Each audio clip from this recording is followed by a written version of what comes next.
But even as the Cedar network awakened, Sarah could see it wouldn't be enough. The Devourers had grown stronger during their long journey between galaxies. Their dark ships were bigger and more powerful than the ancient records showed. "We need more," she said. "We need people who can operate the ships and weapons." Commander Thex was coordinating with his fleet through his communication device. "Captain Chen, my people are willing to fight alongside you, but most of us cannot use Cedar technology." "Then I'll have to change that," Sarah replied. She walked to another crystal panel, one that pulsed with golden light. The knowledge in her mind told her this was the genetic awakening system, a device the Cedars had used to unlock dormant abilities in their descendants. "Sarah, what are you doing?" Dr. Webb asked nervously. "Something that should have been done long ago," she said, "opening the bloodline to everyone who's willing to fight." She activated the system, and golden energy began flowing through the tomb's walls. The energy reached out through space, touching every ship in the system, human and alien alike. "What's happening to me?" Captain Veltar said, looking at his hands as they began to glow with soft light. "The Cedar genes exist in many species," Sarah explained. "Not just humans. The energy is waking up those genes in everyone who has them."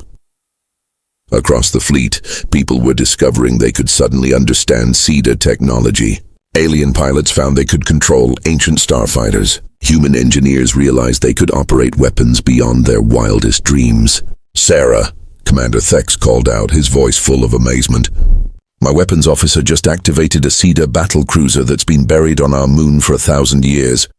She's never even seen one before, but somehow she knows how to fly it." The crystal display showed more good news. All across the galaxy, people were responding to the genetic awakening. Entire fleets of ancient Cedar ships were launching from hidden bases. But the Devourers weren't waiting. Dark ships began entering the star system, their hulls absorbing all light like living shadows. Sarah could feel their hunger through the Cedar network, an endless need to consume and destroy everything in their path. "They're starting their attack," she announced. "All ships, engage the enemy." The battle began in space above the planet. Beams of pure light from Cedar weapons clashed with dark energy from Devourer ships. Explosions lit up the orange sky as ancient enemies met in combat once again. Sarah watched the battle through the tomb's sensors, coordinating the defense with her mind linked to the galactic network. But she could see they were still outnumbered. "We're holding them back, but barely," she reported. "We need something more." That's when Dr. Webb made an incredible discovery. "Sarah, look at this," he said, pointing to a section of the tomb they hadn't explored. "There's another chamber back there, a big one." Sarah followed him through a hidden doorway and gasped at what she found. The chamber contained a massive Cedar starship, not just any ship, but a command vessel designed for an emperor or empress. It was beautiful and terrifying at the same time, with weapons that could destroy planets and shields that could protect entire star systems. This is it, Sarah realized. This is what the tomb was really protecting. Not just knowledge or weapons, but the flagship of the Cedar fleet. "Can you fly it?" Captain Veltar asked. Sarah approached the ship and felt its systems respond to her presence. Knowledge flowed into her mind. Battle tactics, weapon systems, navigation through hyperspace. "I can do more than fly it," she said. "I can use it to coordinate every Cedar ship in the galaxy." Within minutes, Sarah was sitting in the command chair of the ancient flagship, with her team and the royal guards working alongside her as crew members. The genetic awakening had made them all capable of operating the advanced systems. The ship launched from the tomb and rose into the battle above. As soon as Sarah took personal command of the fight, the tide began to turn. "All Cedar ships, follow my lead," she broadcast across the network. "Target the largest Devourer vessels first." The combined fleet, humans, aliens, and ancient AI-controlled ships all working together, began pushing the Devourers back. Sarah's tactical knowledge, gained from the Cedar database, let her outmaneuver the enemy commanders. But the real victory came when other star systems joined the fight. "Sarah," Dr. Zektar reported from his station, "I'm receiving messages from across the galaxy. Hundreds of worlds are launching their Cedar fleets to help us." The final battle was spectacular. Dark ships tried to retreat as golden cedar vessels surrounded them. Some devourers escaped back to the void between galaxies, but most were destroyed. When the shooting stopped, Sarah found herself in command of the largest fleet the galaxy had ever seen. "What happens now?" Dr. Webb asked as they returned to the planet's surface. Sarah looked out at the mixed fleet of human and alien ships, all working together for the first time in history. "Now we build something new," she said. "Not an empire built on conquest, but an alliance built on cooperation." Over the following weeks, representatives from hundreds of worlds came to meet the woman who had awakened the Cedar legacy. Some wanted to bow down to her as their empress. Others wanted to fight her for power. Sarah's answer surprised them all. "I didn't wake up the Cedar network to become a dictator," she told the gathering of leaders. "I did it to give us a chance to survive together." She established the Galactic Council with representatives from every species working as equals. The Cedar technology would be shared with all worlds that wanted to join the alliance. "We came to space in peace," Sarah announced in her first address to the galaxy. "We'll lead in peace." But even as she spoke, long-range sensors detected something troubling at the edge of known space. The devourers who had escaped were gathering in the void, building new ships and waiting for their chance to return. Sarah looked up at the stars and made a promise. "Let them come," she said quietly. "This time we'll be ready." In the deepest part of space, something ancient stirred. The real enemy the Cedars had fled from was returning, and this battle had only been the beginning. But humanity and its allies now had something they'd never had before: unity, ancient technology, and a leader who understood that the greatest strength came not from ruling others, but from bringing them together. The galaxy would never be the same. When Sarah learned the truth about Earth, everything changed. The royal guards froze as ancient weapons pointed at them from every wall. The crystal devices hummed with deadly energy, and the air itself seemed to crackle with power. But Sarah was just as shocked as everyone else. I didn't mean to do that," she said, staring at the weapons that had responded to her thoughts. Captain Veltar, the lead royal guard, lowered his weapon slightly. His eyes were wide behind his helmet. "This is impossible. No one can control Cedar technology. Not even our greatest kings could do this." Dr. Webb was recording everything with shaking hands. "Sarah, how did you make those weapons move?" "I don't know," Sarah replied honestly. "I just felt angry, and then this happened." The Emperor's hologram was still playing, showing more images of the ancient Cedars. "The genetic memory runs deep," it said. "In times of great need, the old knowledge awakens." Dr. Zektar approached one of the active weapon systems carefully. "Captain Chen, these readings are incredible. Your brain waves are somehow connected to the tomb's central computer." "Connected how?" Sarah asked. "Like you're part of the system itself." Commander Thek stepped forward, keeping his hands visible to show he meant no harm. "Captain Veltar, perhaps we should listen to what the tomb is trying to tell us." But Captain Veltar shook his head. "This human is using stolen technology. It's a trick, some kind of alien device implanted in her." "No tricks," Sarah said firmly. The weapons responded to her emotions, glowing brighter as she spoke. "And I didn't steal anything. This technology recognizes me because I belong to it." "Prove it," Captain Veltar challenged. Sarah looked around the chamber, then walked to a large crystal panel she hadn't noticed before. When she touched it, the entire room transformed. The walls became transparent, showing the space around the planet. New holograms appeared everywhere, displaying information in languages that somehow felt familiar to Sarah, even though she had never seen them before. "My God," Dr. Webb breathed. "Sarah, you just turned this chamber into a command center." The Emperor's hologram pointed to a new display. "Behold, the true history of the Cedars." The images showed the ancient war that had driven the Cedars from their home. Sarah saw massive dark ships attacking beautiful crystal cities. She watched as the Cedars fought back with weapons of pure light. The enemy came from the void between galaxies, the Emperor explained. They consumed everything, planets, stars, entire civilizations. The Cedars called them the Devourers. Devourers, Commander Thex repeated. New images showed the final battle. The Cedars were losing, their numbers too few to fight the endless Dark Fleet. In the end, only one option remained. The hologram continued. The greatest Cedar leaders took their people to a distant world, a blue planet on the edge of known space. There, they would hide until the danger passed. Sarah watched as the images showed Cedar ships landing on Earth thousands of years ago. But they never left, she whispered. No, the Emperor agreed. The Cedars chose to stay. They mixed with the primitive humans they found there. Over generations they became human.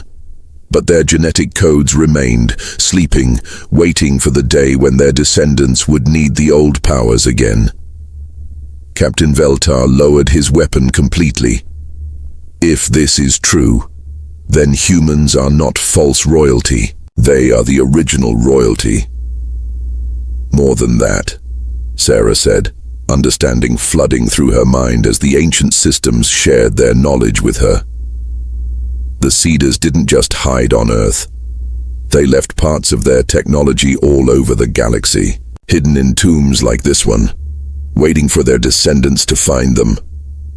She touched another panel, and star maps appeared showing dozens of worlds with similar tombs.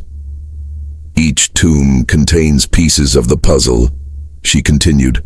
Weapons, ships, knowledge. Everything needed to fight the Devourers when they return. Dr. Zektar's scanner was beeping frantically. When they return? Sarah, are you saying this enemy is still out there? Sarah felt cold knowledge flowing into her mind from the tomb's databases. Yes, the Devourers weren't destroyed. They were just delayed.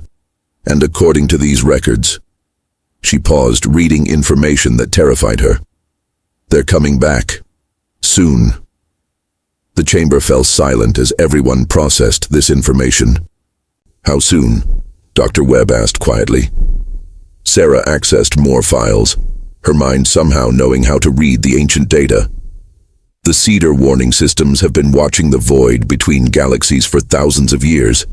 3 months ago, they detected movement. Dark ships heading this way. 3 months ago, Commander Thex said. That's right around the time we first detected energy readings from this tomb. The tombs are waking up, Sarah realized.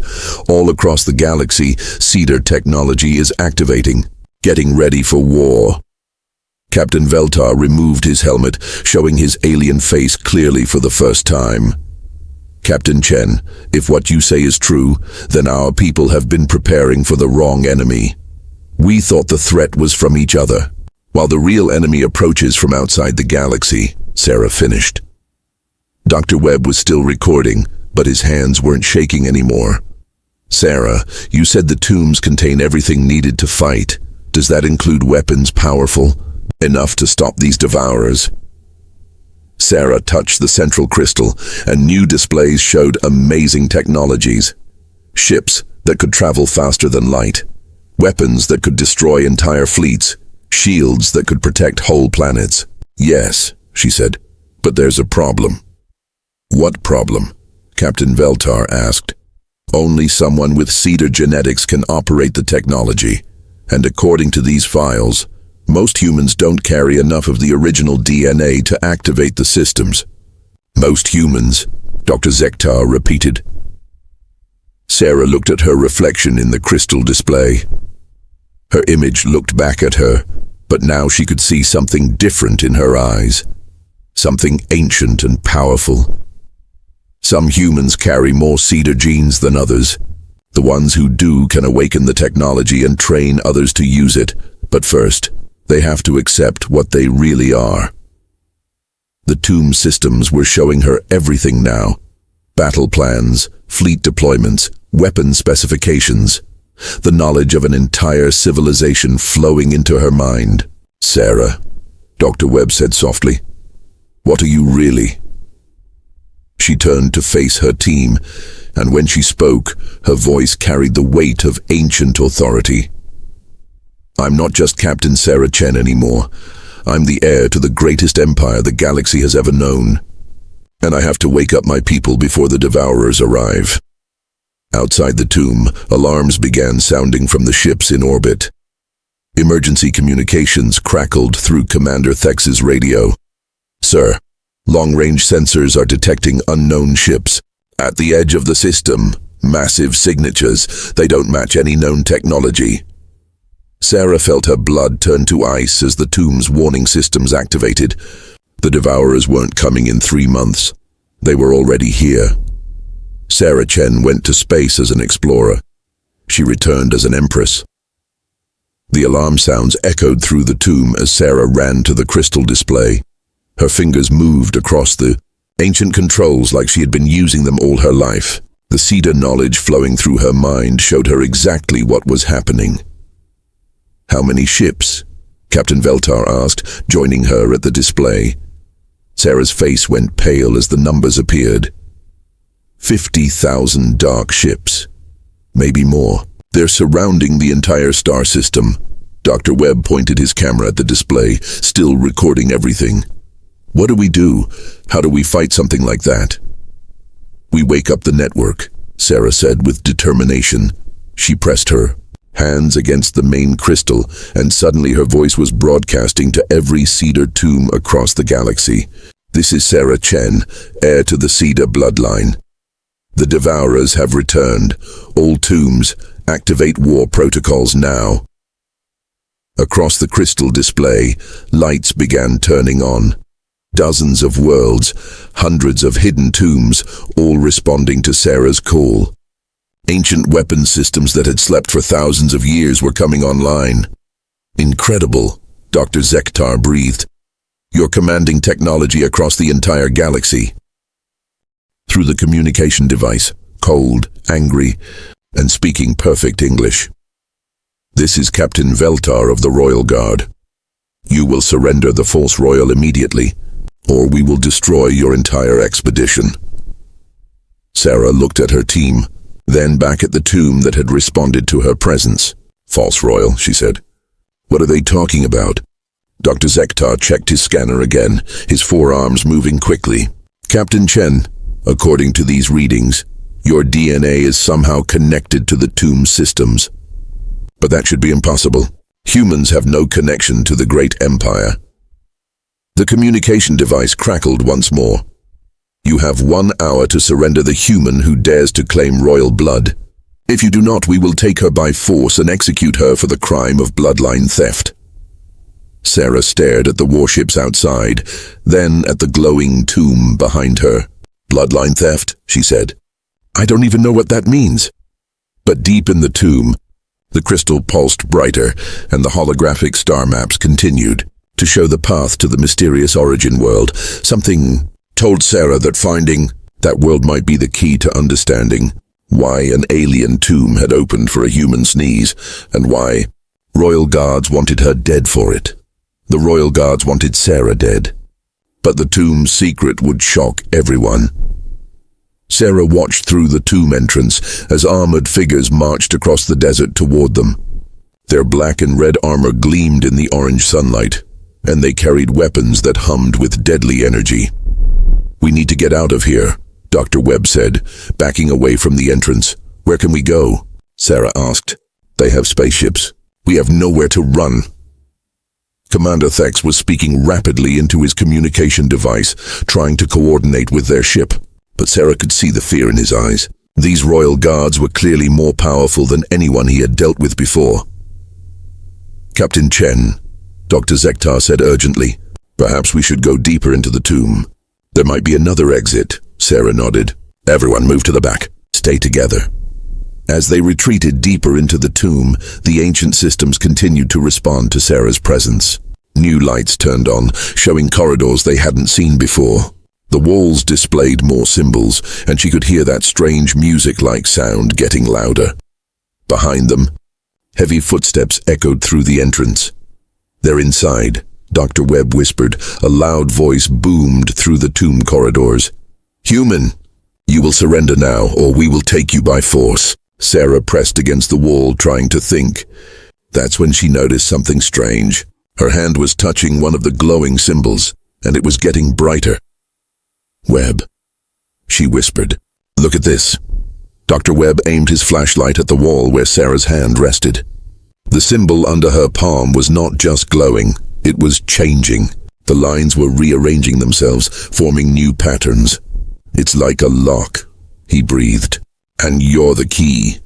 Sarah pressed her whole hand against the symbol. The wall made a soft clicking sound, and a hidden panel slid open, revealing a narrow passage. This way, she whispered to her team. They crawled through the passage, following more lights that activated as Sarah moved. Behind them, they could hear the royal guards searching the main chamber. Where did they go? An angry voice echoed. Find them. The false royal cannot escape. The narrow passage opened into another chamber, this one smaller than the first, but filled with even more amazing technology. Rows of crystal devices lined the walls, all pulsing with soft light. And in the center of the room stood another hologram projector. Sarah, Dr. Zektar said, pointing at his scanner. This chamber is older than the first one. Much older. Sarah approached the projector and it immediately came to life. But this hologram was different. Instead of the silver-skinned alien they had seen before, this figure looked more human-like, but still clearly not from Earth.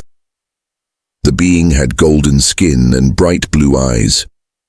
When it began to speak, Dr. Zektar's translator worked immediately, as if it had been programmed for this language. I am Emperor Kethtar of the Great Empire, the hologram announced. If you are seeing this message, then the bloodline has been awakened. Sarah stepped closer. Bloodline? What bloodline? The hologram continued as if it could hear her. But I must tell you the truth that we have hidden for so long. We did not create this technology. We did not build these tombs. We inherited them. Dr. Webb's eyes went wide. Inherited from who? Long before our empire existed, the Emperor's hologram explained. Another race lived among the stars. They were called the Cedars. They built all of this, the tombs, the technology, the systems that respond to the royal blood. The Cedars?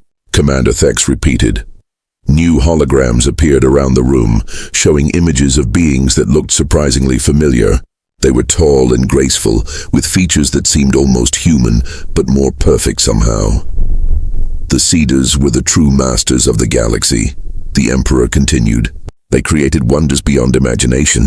They could travel between stars as easily as walking between rooms. They built cities that floated in space and machines that could think like living beings.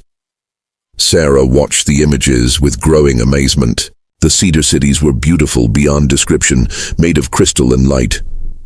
But something went wrong, the hologram said, and the images changed to show darkness and destruction. A great war came. An enemy from beyond our galaxy threatened to destroy everything. The Cedars fought bravely, but they were losing. What happened to them? Dr. Zektar asked. The Emperor's hologram looked directly at Sarah. They fled. The Cedars gathered their most important treasures, their greatest secrets, and they ran to the edge of the galaxy, to a small blue world where they could hide and wait. Sarah felt her blood turn cold. A blue world? The hologram showed a new star map, and there, highlighted in bright gold, was Earth.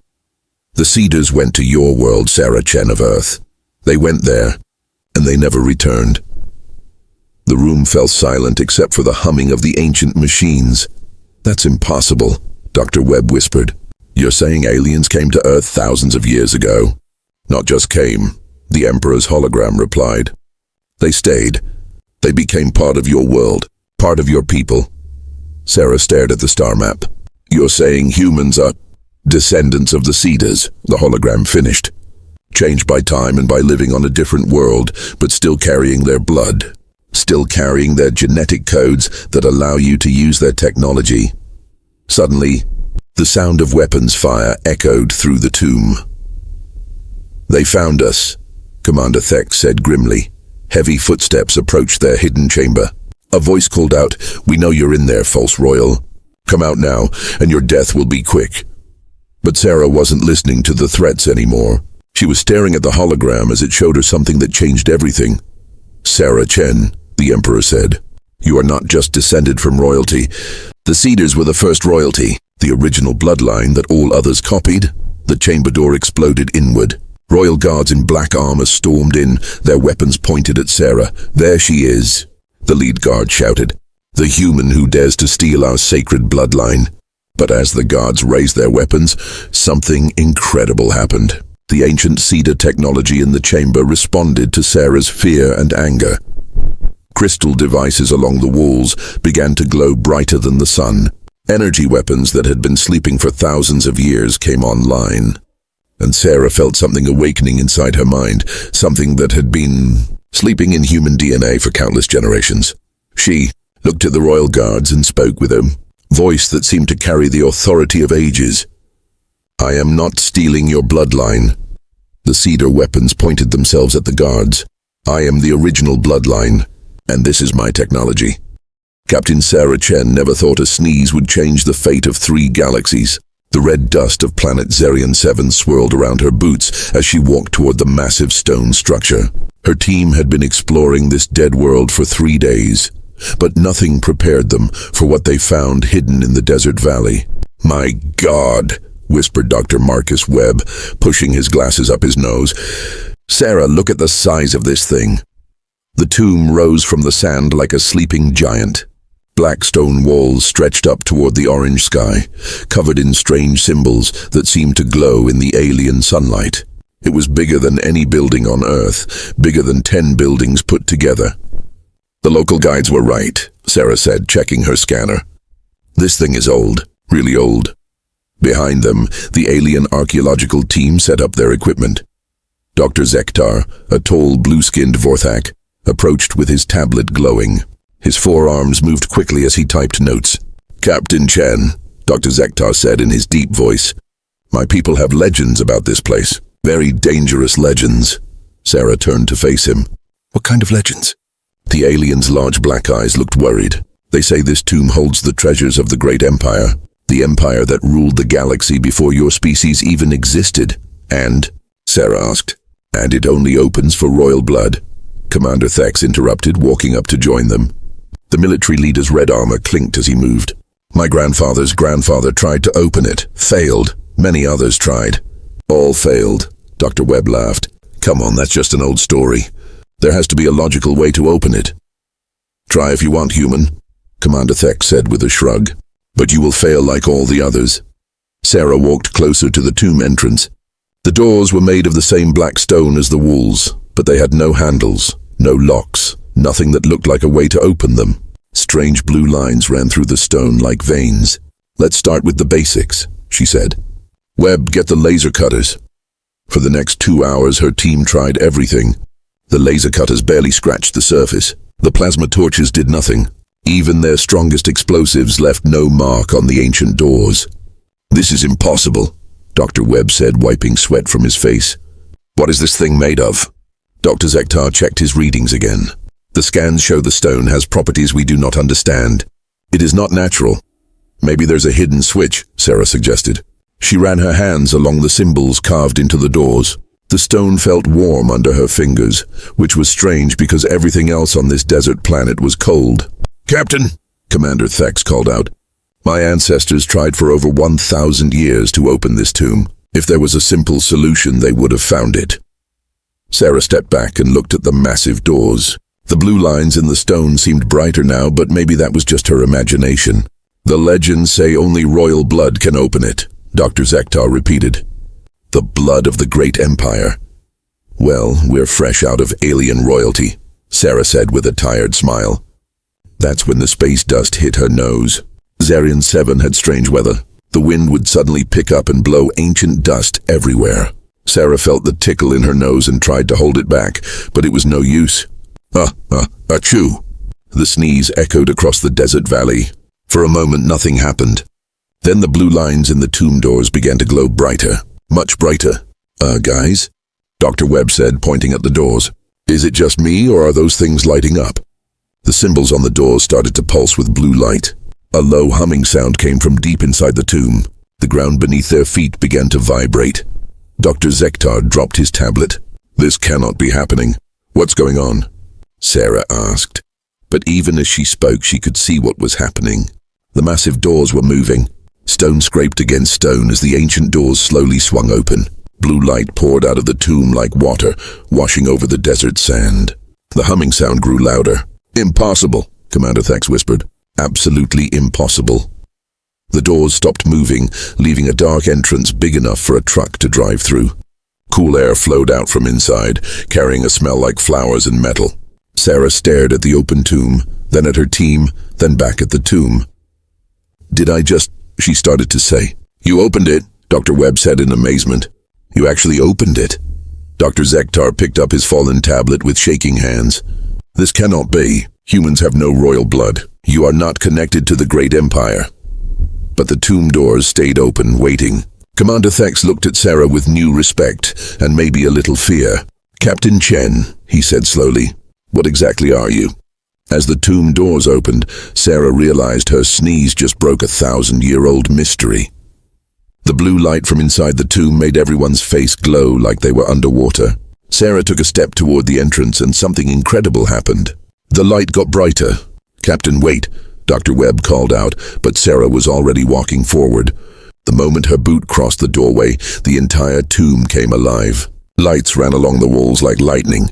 Strange sounds echoed from deep inside, clicks, hums, and something that sounded almost like music. The air itself seemed to buzz with energy. "What did you do?" Commander Thex asked, his voice full of shock. "I didn't do anything," Sarah said, but even as she spoke, more lights turned on. The corridor ahead of her lit up like a runway, showing the way deeper into the tomb. Dr. Zektar held up his scanner. The device was beeping like crazy. "The energy readings are off the charts. This place is more active now than a modern space station." Sarah walked further into the tomb. With each step, more systems activated. Panels in the walls began to glow. Strange symbols appeared in the air like holograms. "This is impossible," Dr. Webb whispered, following behind her with his camera recording everything. Dead technology doesn't just wake up after 1,000 years. But it wasn't just waking up. It was responding to Sarah specifically. When Commander Thex tried to touch one of the glowing panels, nothing happened. When Dr. Zektar walked near the wall symbols, they stayed dark. But wherever Sarah went, the ancient tomb came to life. "Stay close together," Sarah ordered her team, "and keep recording everything." The corridor led to a large round room with a high ceiling. In the center stood a tall crystal that pulsed with soft blue light. Around the walls, more symbols glowed and changed. Then something amazing happened. The air above the crystal shimmered and suddenly a figure appeared. It was a hologram of an alien Sarah had never seen before. The being was tall and graceful with silver skin and long white hair. It wore robes that seemed to be made of starlight. The hologram began to speak in a language that sounded like singing and thunder mixed together. "I cannot understand the words," Dr. Zektar said, checking his translator. "But wait, my device is learning the language. Give me a moment." The hologram kept talking, pointing at Sarah and then at the symbols on the walls. It seemed urgent, like it had an important message. "Got it," Dr. Zektar said suddenly.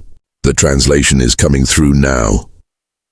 The alien's voice now spoke in clear English through the translator. "The Chosen One has returned to us. The bloodline of the creators flows through you. The path to the origin world is now open." Sarah felt her heart skip a beat. "Chosen One? What does that mean?" The hologram continued. "Long have we waited for your return. The keys to the great truth lie within your very being. Seek the origin world and you shall understand your destiny." "Origin world?" Dr. Webb repeated. "What's the origin world?" Before anyone could answer, new holograms appeared. These showed star maps, pictures of space with glowing lines connecting different planets and stars. One line led to a blue planet that looked exactly like Earth. "That's our home world," Sarah breathed. "But how could they know about Earth?" Dr. Zektar was studying the star maps with amazement. "These are incredibly detailed, more detailed than our best navigation systems. And look at this." He pointed to another part of the map. "These coordinates lead to a system we've never seen before. A place beyond our explored space. The origin world," Commander Thex said quietly. "The legend spoke of it, but we thought it was just a story." Sarah walked closer to the crystal. As she approached, it pulsed brighter, and new information appeared in the holograms. Images of amazing cities, incredible technology, and beings that looked almost human but not quite. "Sarah," Dr. Webb said nervously, "you're making this whole place react to you. How is that possible?" Before she could answer, alarms started going off. Not from the tomb, from their ship outside. Commander Thex grabbed his communication device. "Base, this is Thex. Report." A panicked voice came through the speaker. "Sir, we have ships approaching fast." "Big ships. They're not on our charts." Sarah ran to the tomb entrance and looked up at the sky. Dark shapes were moving through the orange clouds above them. As they got closer, she could see they were massive warships with designs she didn't recognize. "Who are they?" Dr. Webb asked, joining her at the entrance. Commander Thex's communication device crackled again. "Sir, we're receiving a message from the lead ship. They're demanding to speak with whoever opened the tomb."